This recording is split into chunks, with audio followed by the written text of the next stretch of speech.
Boa tarde, presidente, deputados, representantes da secretaria, sindicatos e a todos os presentes. Bom, eu queria pontuar algumas questões sobre a rede como um todo. Acho que de alguma forma, esse momento que a gente está discutindo aqui é um momento da rede, né? Então, a primeira coisa que eu queria apontar é que, tanto pelo processo de municipalização, quanto pelas mudanças na educação profissional, a gente olha para a rede nos últimos anos e vê que a rede está, de alguma forma, se redesenhando, se adequando às diretrizes da nossa legislação federal. E aí, algumas questões chamam a atenção. Acho que, primeiro, que a gente tem, do ponto de vista global, uma redução do número de matrículas. Segundo, que a gente tem também uma redução do número de unidades escolares. E terceiro, embora tenha sido apresentado pela Secretaria um histórico de reposição de perdas salariais no último período, essas perdas não parecem estar acompanhando o tamanho desse redimensionamento da rede. Então, sobre esse primeiro ponto, que é a diminuição do número de matrículas, eu gostaria de ressaltar um elemento que a gente discutiu aqui com o Conselho Estadual de Educação algumas semanas, num processo de municipalização, de alguns anos, especialmente no primeiro segmento do ensino fundamental. Isso já se deu de forma bastante intensa. Só que a gente verifica que, ao mesmo tempo que se reduziu o número de matrículas no primeiro segmento do ensino fundamental da rede estadual, no estado do Rio de Janeiro também houve uma redução considerável do número de matrículas no primeiro segmento da rede de ensino fundamental dos municípios. E um crescimento bastante grande privado. Então, se a gente olha esses dados de conjunto, a gente vê que está havendo um crescimento do setor privado nesse segmento, o que, para nós, defensores da educação pública, nos chama a atenção.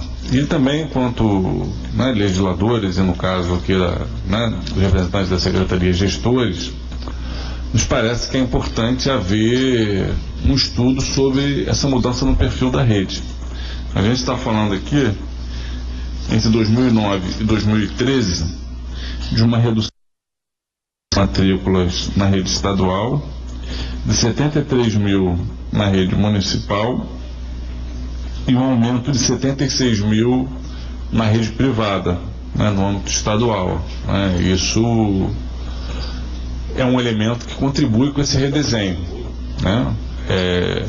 Por que isso está acontecendo? Qual é a consequência disso? Eu acho que o Dr. Gianelli levantou uma questão pertinente. A gente vem num período de desemprego considerado baixos, e isso pode ter levado a uma procura da rede, da rede privada, uma procura, a certo ponto, espontânea, uma vez há uma elevação da renda, e provavelmente não há um crescimento da credibilidade das redes públicas na proporção desejada. Mas a gente agora está entrando num momento de aumento do desemprego bastante acelerado, e a gente vê que é crescente o comprometimento salarial das famílias com a educação.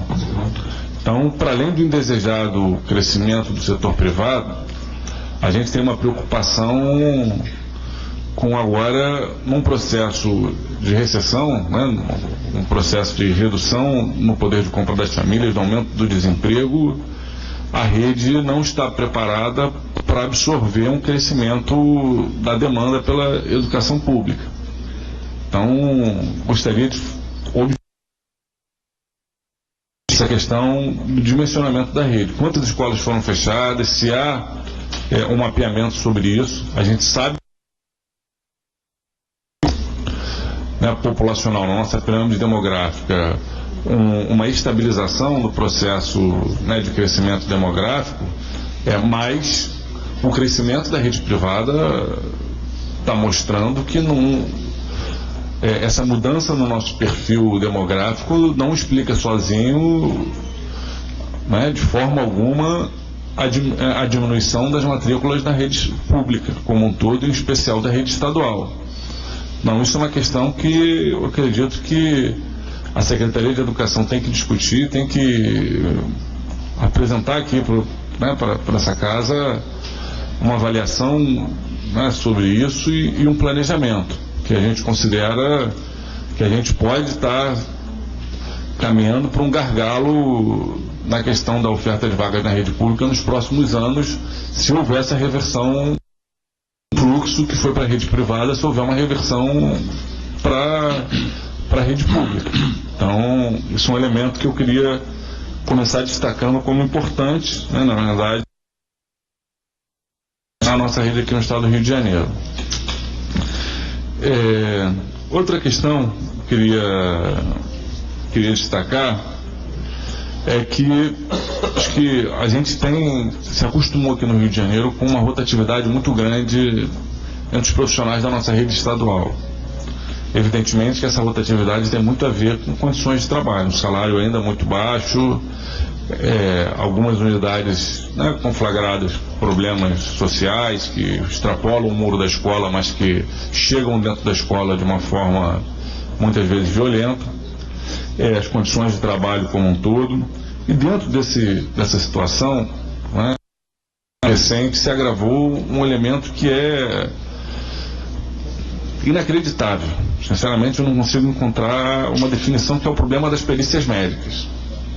O profissional, né, não conseguir fazer uma perícia médica, então tem que optar ou por receber faltas, né, muitas vezes levando até o profissional a desistir da rede, um profissional que tem discutiu isso aqui algumas semanas atrás, com a presença do Antônio e também estava aqui a Secretaria de Saúde, que eu sou eu havia mais um representante da Secretaria de Educação, que eu não me lembro quem era, e parece que também foi objeto de uma negociação do sindicato com o governador, né, e aí se colocou que haveria mudanças, né, novos postos, se ampliaria o prazo. Gostaria de saber como está isso, porque isso é uma situação extremamente grave para as condições de trabalho dos profissionais da educação, né? Realmente a gente não pode cobrar, né, que num caso de enfermidade a pessoa tem que se deslocar centenas de quilômetros para se submeter a uma perícia médica. Então, a segunda coisa que eu queria ressaltar era isso, né? Aliás, junto com isso, acho que tem algumas questões que estão nessa mesa de negociação. A questão do abono dos dias de greve para trás, como é que está isso, como é que vai caminhar. Acho que tem um debate sobre a questão dos sábados letivos. Uma preocupação por parte dos profissionais de haver uma posição coercitiva por parte das direções, etc., sobre os profissionais, para que eles sejam obrigados a ir nos sábados que são determinados pelas direções. O sindicato apresentou uma proposta alternativa. Eu gostaria então de saber como é que está essa questão. Então acho que é fundamentalmente isso. Sobre as bibliotecas, eu também gostaria de saber se há, por parte da Secretaria, um projeto, para que todas as bibliotecas estejam, equipadas dentro dessa legislação federal. A gente apresentou, inclusive, aqui nessa casa, uma proposta, um projeto de lei de criação de um sistema estadual de bibliotecas, que tem na legislação municipal de forma mais detalhada essa questão da legislação federal. A gente entende que esse estímulo à leitura é fundamental num país com as deficiências históricas na área da educação como o Brasil. A gente está chegando agora, da população em idade, jovem, está conseguindo se alfabetizar, está conseguindo ter alguma progressão nos anos de escolaridade, a gente sabe que é uma geração que provavelmente os pais têm uma escolaridade mais baixa. Isso influencia no próprio hábito da leitura, no domínio da língua formal, né? E a gente tem que acelerar essa transformação, né? A gente não pode deixar que chegamos a um ponto que daqui para frente vai ser na inércia, porque isso pode nos fazer demorar mais 20 e 30 anos para de fato romper ainda com algumas deficiências do nosso sistema educacional. Então, gostaria de saber desse processo, né, do planejamento nas escolas municipais, e gostaria também de saber do processo da educação de jovens e adultos, da aceleração da distorção da idade séria, como é que está a questão do projeto Autonomia, qual é o peso que ele tem hoje dentro da rede do ponto de vista da aceleração para a correção da distorção da idade séria. Obrigado. Obrigado, deputado Serafim. Deputado Valdir.